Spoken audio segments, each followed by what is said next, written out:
On today's episode, we are going to take a look at two growth stocks for the week. And both these businesses are actually expected to beat both the market and their selective sector in earnings growth.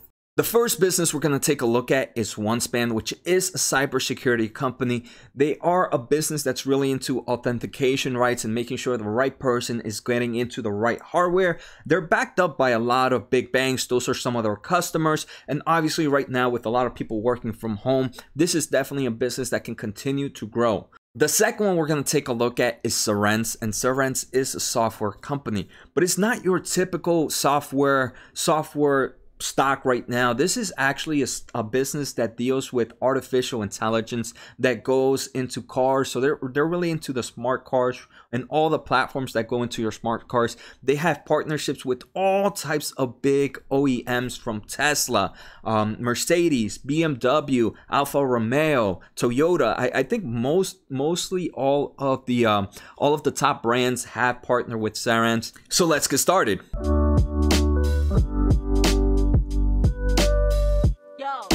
And before we go any further, guys, I first want to talk about my whole process of how I grab these businesses, right? I do post a lot of growth stocks, but all these stocks go through a screening process before I even start to look at them. I first want to look that they have strong future growth in both revenue and earnings. Then I make sure that they have a balance sheet that allows them to be able to continue to grow. And I also make sure that they are in markets that I believe will continue to grow, right? This is my channel, and I pretty much just follow companies that I truly want to invest in. So right now I'm in the process of finding more growth stocks. I am a growth investor, and yeah, I just wanted to explain the process I go. I don't want you guys thinking that I'm just picking random companies out of nowhere and just learning about them. No, there is a process I do, and that's how I end up between them. So before I did this episode, I probably took a look at about 10, 15 companies and finally narrowed it down to these two for this week. And to continue with that, if you are a long-term investor, if you are new to my channel, and if you want to learn more about growth stocks, make sure to hit that subscribe button. And remember, if you want to get in contact with me, feel free to post on the comments. I'm very active. I'm also very active on Twitter. I do have a Discord channel, which is free to anybody that wants to join. We have a lot of great investors there. And finally, check out my website, josenaharo.com. I have a lot. I'm starting to write blog posts there for people that want to do some more reading instead of watching videos. And I do have a weekly newsletter that I have just started. So make sure to check those out. All right, so before we continue, guys, actually, let me know in the comments below, which one are you excited to learn about? Are you excited to learn about OneSpan, the cybersecurity, or are you more excited to learn about Cerence, the software company that's into AI for vehicles? Me personally, both of them are pretty fun, but I do like Cerence better. And if you guys ever want to see my portfolio, right, my portfolios is always up on my Discord channel. I post when I buy there. Again, this is all a free service. I'm not charging anything. I am not a professional, so none of this is advice. This is just my opinions on the market. But right now, my growth stocks are doing amazing. All right, so let's take a look at OneSpan. So OneSpan is a cybersecurity company. They are based here in the United States. Ticker for OneSpan is OSPN for all my podcast listeners, and thank you to all my podcast listeners. Appreciate if you guys leave a review on the podcast as well. In the past 6 months, I like to take a look at price performance from February 20th, which is pretty much when the market started tanking. This stock has returned about 51%. Again, that's when we take a look at other cloud stocks or those working from home companies, they have gone up about over 100%. So a cybersecurity company, which I believe it's in a market that will continue to drive, especially with all this working from home environment. I do believe that there is still growth. This is a business with a market cap of 1.16 billion, and we're going to take a look at what they do, what type of customers they have, and based on all that, I do believe the market cap is a bit low right now. All right, so the best place to ever find out of what a business does is pretty much just go to their company website. So right here, I'm on OneSpan.com, and the best thing to do is to look at their products. So here we can do the products. They are into 4 or 5 different markets, and we can see most of their products are enterprise or business to business products where they sell to the big guys, right? They have we can see from their products they have authentication items.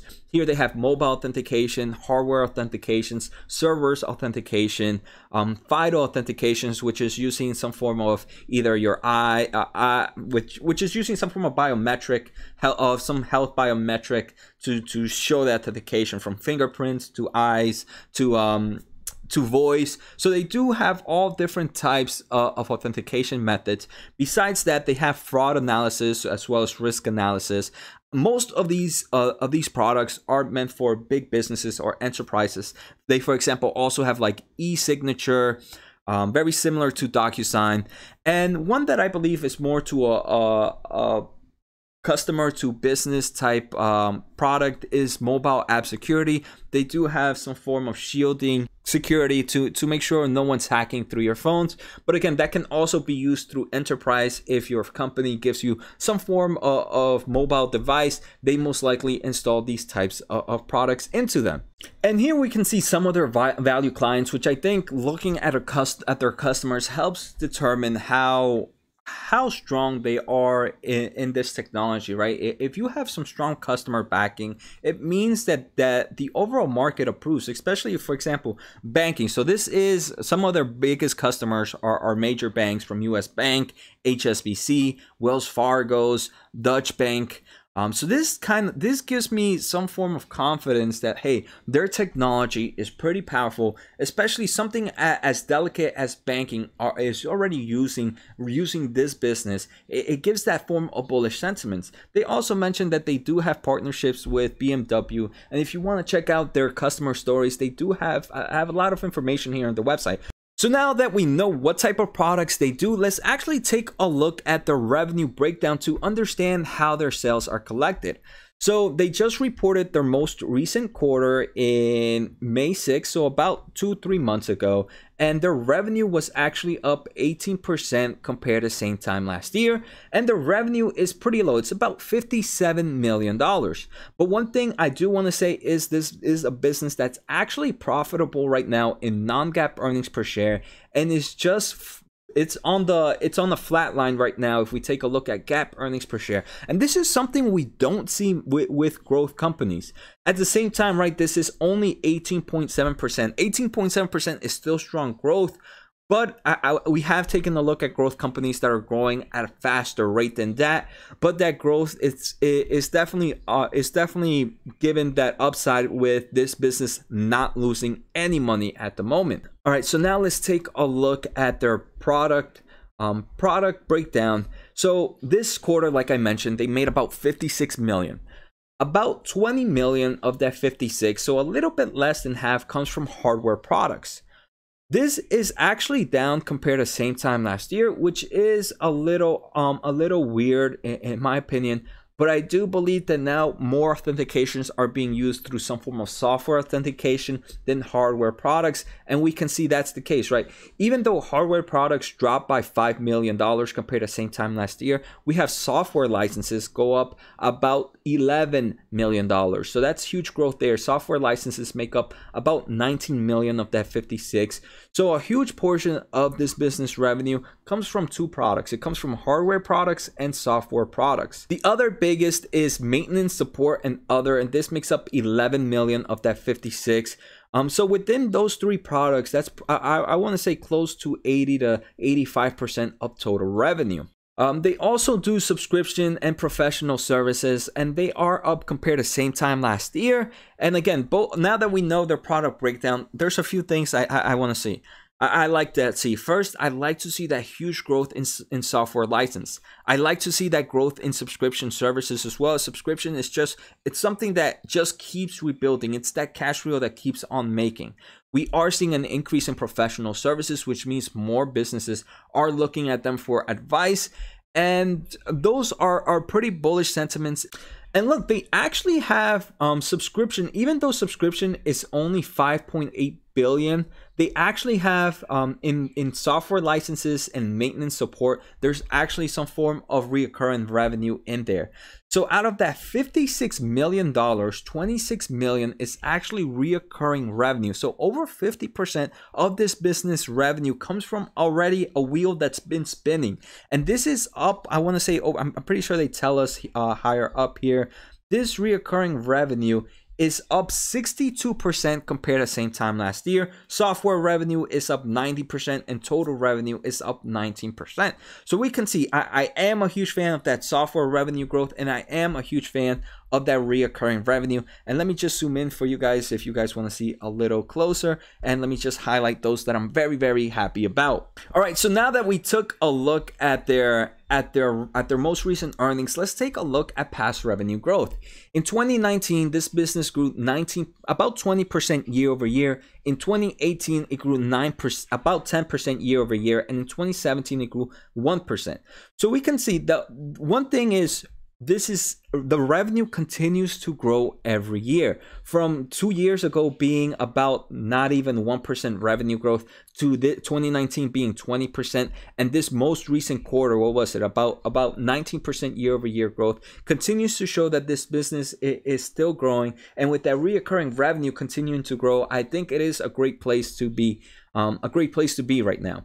So now let's take a look at their balance sheet. And their balance sheet, if you guys don't know, this is my favorite document to take a look at. It pretty much helps me understand if a business has enough cash, especially when a company is growing. You want them to make sure that they don't have too much heavy debt, because at the moment they might be either breaking even or might not be making much money. So you want them to be able to have cash to be able to survive until they make that kind of money. So the first thing I see is this company does not have no current debt, and it has no long-term debt. So that to me is already a great thing, right? This is one of the best balance sheets I've seen in a long time. Most of this company's long revenue liabilities is actually deferred revenue. And if you guys don't know what deferred revenue is, this is pretty much their subscription revenue that they have yet to provide the product for and the service for, so that's considered deferred revenue. And now if we take a look at their asset distribution, they have about $80 million of cash and cash equivalents and about $26 million of current investment. So that's a little bit over $100 million in cash. And we just looked at this business revenue. This business revenue is about 56 million. So this business actually has double its revenue what it has per quarter. So to me, that's actually pretty impressive when you take a look at it. What business do you normally see that they have double their revenue in assets for 2 quarters? So that tells me with no debt and that type of cash equivalents and current investments, this is definitely a very, very strong balance sheet. And you guys can see now why it takes me some time to take some of these videos, right? I have to find companies with great balance sheet, with great growth, before I even present them to you guys, right? I'm not going to come here with garbage businesses. So make sure to hit that subscribe button if you guys are enjoying the content. All right, so next, let's take a look at this business annual growth in form of revenue and earnings. So for the next 3 to 5 years, this business is expected to grow on average 9.5% throughout every year. So for the next 5 years, every year is expected to grow 9.5% on average. This doesn't mean that every year will grow 9.5%, but maybe one year will be 20%, maybe one year it'll be 5%, and so on and so forth. But to average out for the next 3 to 5 years is expected to grow 9.5%. The industry, unfortunately, is expected to grow 12.6%. But so this is not growing as fast as the industry, and the market is expected to grow 9.3%. So right now, OneSpan is growing faster than the market in form of revenue, but not far faster than the industry. But that has a double-edged sword. It is not growing its revenue that fast, but it's growing its earnings faster than the market and faster than the industry. On average, for the next 5 years, every year, this business is expected to grow earnings about 28%. So that means more money coming in, more money for the investors. And this is compared to the 17% in the industry and 22% in the market. So earnings growth is expected to be both the industries and the markets for the next 3 to 5 years. The next thing I want to take a look at is ownership. I want to see if any of the big guys own this business, right? Do they have a huge portion of it? Because if they do that, it is another bullish flag for me. So the first thing I'm seeing is individual insiders own 15% of this business.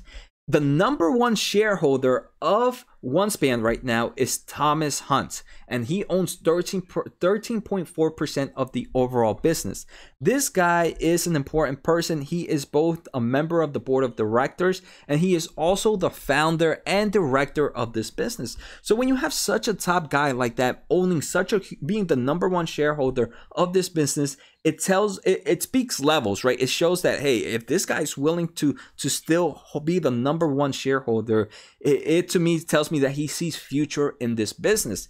The number two shareholder is the big firm BlackRock. They own about 12%. So remember, now the founder actually owns more than some of these big industries, institutions. So that to me is definitely a red flag. So that to me is actually pretty strong in my bullish case. All right, so that's it for OneSpan. The second one we're going to take a look at is Cerence, and this is one I'm actually pretty excited to talk about.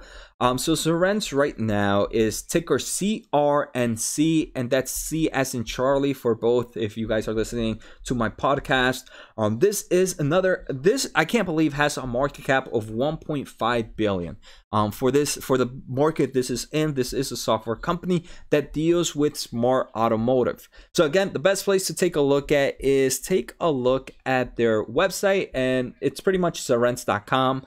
And here they pretty much talk about everything. So first, I want to take a look at their partnerships. They have partnerships with Toyota, with GM, with Ford, with Chrysler, with Audi, with BMW, and we're going to take a look at these are some of their partnerships they have, but they do have customers in almost all OEMs. So again, now let's take a look at their solutions. So first, they talk about Cerence Drives. Cerence Drives delivers the industry's most intuitive automotive and mobility voice assistants in the market. The next thing we're going to take a look at is Cerence Arca System, and this is pretty much a turnkey product that helps combine car technologies and cloud services to help OEMs. And when I say OEMs, I'm talking about Toyota, I'm talking about Ford, I'm talking about Tesla, I'm talking about Honda, and it helps OEMs cut the time it takes to create a voice assistant that makes their drivers fall in love with their vehicles. Then they have, for example, Cerence Cognitive Arbitrator, which this pretty much helps. It's pretty much an automotive assistant to seamlessly fold users' preferred third party. So let's say if you're using, for example, Maps, it helps that those types of third parties from Alexa work well with your car. They have, for example, Car Life as well, which helps inform the drivers if there's any issues with the vehicles. Then they have UX services, which let's say you want to develop your own code or you want to develop your own design as an OEM. They already have some form of libraries and stuff allowable, so you can continue with that. Then, like I said, they have a lot of different things that deal with that. And they also have deep learning for connected cars. So it's definitely in a big market right now. I do like the product they're in. And maybe right now at this moment, it might not be in the best position, as right now people are not out there buying cars. Because of COVID-19, they want to make sure I don't see a lot of people going out there and buying vehicles with the current state of the world. But I do think that this technology is the future. Smart cars are definitely being evolved over time. We have big companies like Google, Amazon, Uber, Tesla, all working in some form of automotive smart car, and some of these technologies are being used on them. So now that we understand how the products they do, let's take a look at the revenue breakdown for the first half of this quarter. So 52% of their total revenue actually comes from some form of licensing deals that they have with OEMs. The other 28% comes from connected revenue, and the other 20% comes from professional revenue. Their customers include all major automotive manufacturers or OEMs from, we can see BMW, Ford, Mercedes, Hyundai, Tesla for you Tesla lovers out there, Audi, Porsche, Ferrari, Rolls-Royce, Alfa Romeo, Audi, GM, Fiat, so Acura, So they have a lot of Volkswagen, Volvo, Honda. So like I mentioned, they are in all these vehicles, and that, I think it's pretty impressive to build that type of partnerships with all these types of OEMs. In their most recent earnings, they were actually up 23% year over year. And again, this is actually another small business that's making revenue of about $86.5 million. So this actually makes more money than OneSpan, and let's actually try to compare their valuations. So this one, CRNC, has a market cap of 1.4 billion. OSPN has a market cap of 1.2 billion. So they're pretty much very similar valued right now in the form of market cap. But if I may be honest, I do believe Cerence is a little bit better price for its buck based on that valuation and based on the customers and based on the market they're in. Again, these are just my thoughts, and I'm no professional, so don't be taking any advice from me. Now let's take a look at past growth for Cerence. I'm pretty sure it's Cerence, not Cerence.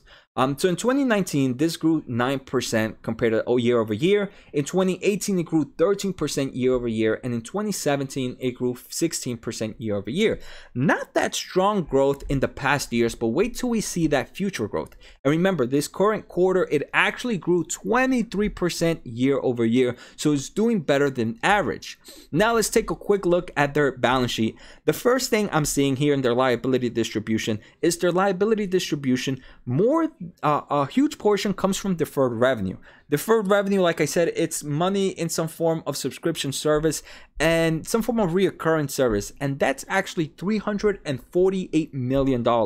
Their deferred revenue is actually enough to pay off their non-current debt. And it's actually enough to pay off their current debt. And they'll still have about 80 million left over of deferred revenue. So that to me is definitely a very strong balance sheet. This business has about $100 million of cash and cash equivalents.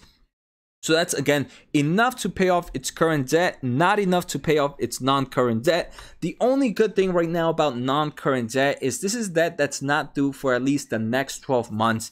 And right now, with the way rates are going, that's actually not a bad thing. Interest rates are as low as 2-3%. Now let's take a look at future growth for them. So Cerence annual revenue growth is expected to be 13.6% per year for the next 3 to 5 years. This is actually higher than the industry and is actually higher than the market. The industry is 12.6% on average for the next 3 to 5 years, and the market is 9.3% per year for the next 3 to 5 years. So this is 13.6. So it's better than the industry and it's better than the market. Next, let's take a look at the annual earnings growth. The annual earnings growth is expected to be 32% on average per year for the next 3 to 5 years, where the market is 22.8 and when the industry is 17.6. So both these guys, OneSpan and Cerence, are both beating the market in annual earnings growth. And to me, that's actually the most important one out of them, right? Because it means they are going to be making more money for investors, more money to invest into themselves to overall increase that revenue growth. Next, let's take a look at the ownerships. The only real thing I did not like about this business is their ownership breakdown. Most of it is actually owned by institutions. Individual insiders only own about 1.7%. I know this is actually a brand new into the market, so I'm not sure how true this might be. So there might be some errors in here, but this to me would be one of the major red flags about this business. So I hope you guys enjoyed today's episode. Two cool companies, OneSpan and Cerence, and I hope you guys enjoy it. And remember, like always, make sure to hit the subscribe button, the thumbs up, and the bell. It helps the small channel out so much, and I truly, truly appreciate it. So take care, guys. Have a good night, and see you next time.